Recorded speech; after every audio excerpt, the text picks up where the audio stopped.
Well, okay, wardrobe here, and nope, not World War II again.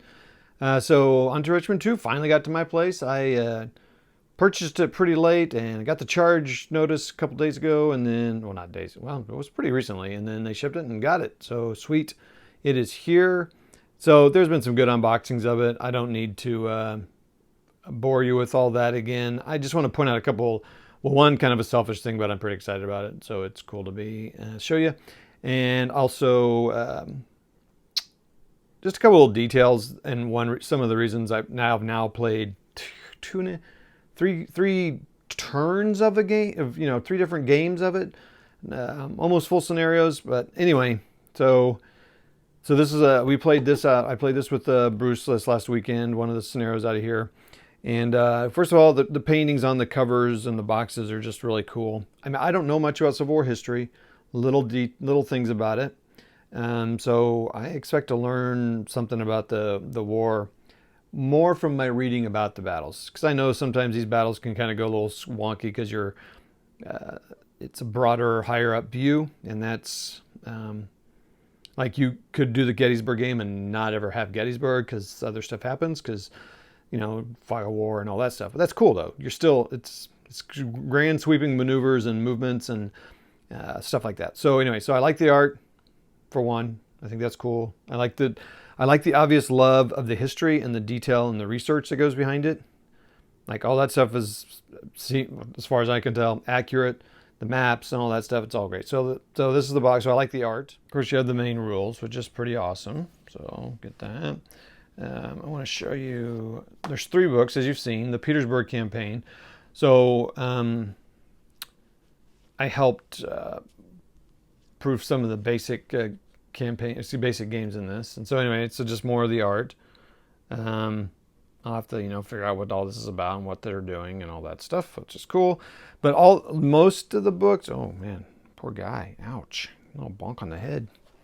So they have great designer notes. They talk about the game as history, which is kind of cool. Ardwolf talked a lot about that, and he has a better understanding of the game. This one doesn't seem to have what I was thinking of here, so we're gonna. Oh, there we go. The maps, original maps, which is fantastic. Okay. On to Richmond. So I love maps like this. I think these are pretty cool. Love that stuff. And look at that. That just. This is one reason I like miniature games. And I've liked these kind of drawings forever. Oh, good. Yay. There. Get you all your props there. Oh, there they are marching in. Smoke of the battle. I'm not going to even tell you what that is because I don't know, but that's fine. That's why I'm here to play this stuff, to learn. So let's just real quick, and Jeff from Hex Tech showed this too, but there he is. So that's pretty cool. It's fun to be immortalized in the Into Richmond book. It was fun. I did the basic scenarios in one of the books.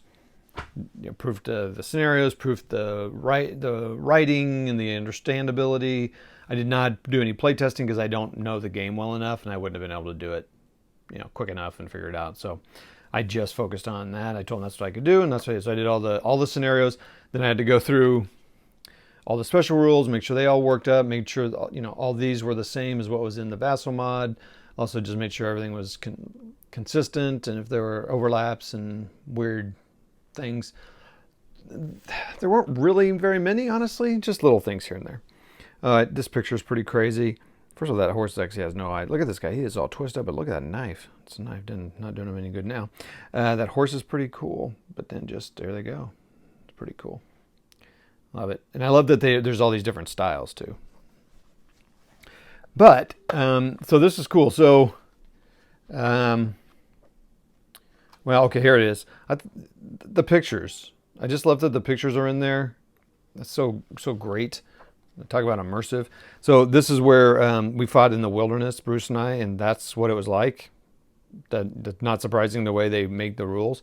So one thing I like about this game, attention to detail, just little things, about the woods, and I don't know.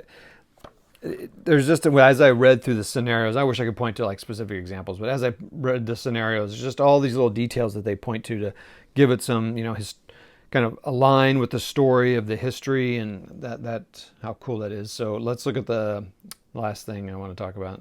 Oh, there's a couple more things. So I was talking to my wife about the Civil, just kind of about this, and we were watching Gettysburg over July 4th, and I'd said, I think one of the things that makes the Civil War so fascinating for people, and is the personalities. So like in World War II, you may see a picture of Rommel and Patton on a counter sometimes, and they do some of the other big generals, but like not very many. It's just not a part of the story in games anyway. Now you do have it in, if you start to really read and understand the history, and you start to understand that General Mark Clark, or the things, but like he was a high level guy too. But just the names on the counters. So you don't have their picture, but you have the names. And I know that if I start reading about you'll start hearing about Wetzel or Kautz. Oh boy, Coots. So anyway, another thing I thought was cool. So I think it's cool that they have the pictures. That's not unusual, but it's just a cool thing. But I like how they have a Warren A and Warren B, and there's some that have a counter on this other one too, and just the different strength values and what that represents. And I just think that's a neat thing. And since this covers like 3 years of the war, they definitely had to do that because there was some differences. So that's really cool. And the amazing thing to me is I think there's only 2 sheets of combat counters. I think the rest are markers. Well, because you have like the strength markers and stuff. That's pretty crazy. I'm going to, I should have, just a second. There's gunboats. That's pretty wild. Also unmounted. That's cool. I kind of was wondering about that in one of the games I was playing. So you'll see on the map, I'm going to show you something. And I was like, gosh, man, how do you get around these things? Well, they have transport troops. So that's cool. I don't know if that's just in advanced games or what, but that's pretty cool. Bridge attempted and hex, you burn railroads, you dig ditches, naval batteries, just railroad movement, trains. Love that. Okay. On the back of this, so notice the name. So this is, I don't know. Again, this is one reason I do this stuff. So there's that. Todd's Tavern at the junction of Brock and Piney Branch Roads near the Wilderness Battlefield. So this is the map where Bruce and I were playing. Mainly, most of it was up here, but some of the victory locations were these things. And so I had to jump a guy in here, even though I already possessed it, just to say I went to Todd's Tavern. So, Brock and Piney Branch Roads. And then that's it in that picture. So that's the kind of details that people like about these games. I definitely like about it. And then you can read about Heartwood and Berea Church, Stafford Courthouse.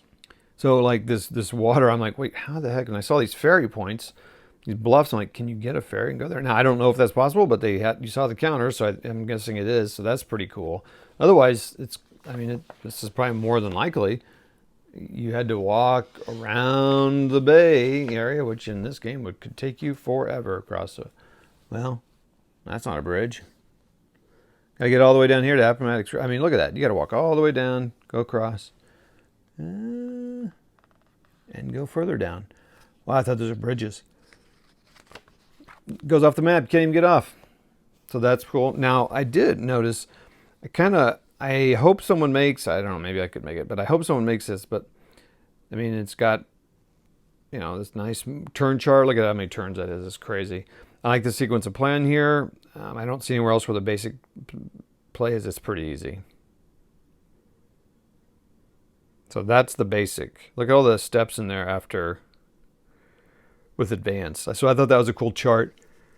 We were doing this, but it's cool. It's on this table here. These are very useful tables. I kind of hope someone's made one, or hope there is one made somewhere because you don't play within this map. We weren't playing on this map, but we use a lot of these things. Random events would be cool. Then it just goes into all these details here. Again, I know I keep talking about the details, but whoa.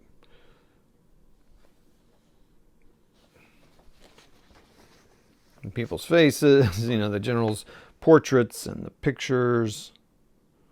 It just helps immerse in the story, which is one reason I play these games.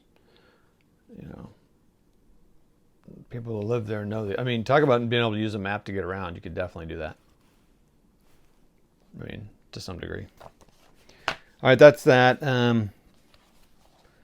That's on to Richmond 2. That's my unboxing of it. Go watch some of the videos if you want to see kind of everything and everything put together and more of a discussion. Artie does a great job of it. 112 turns. Boom.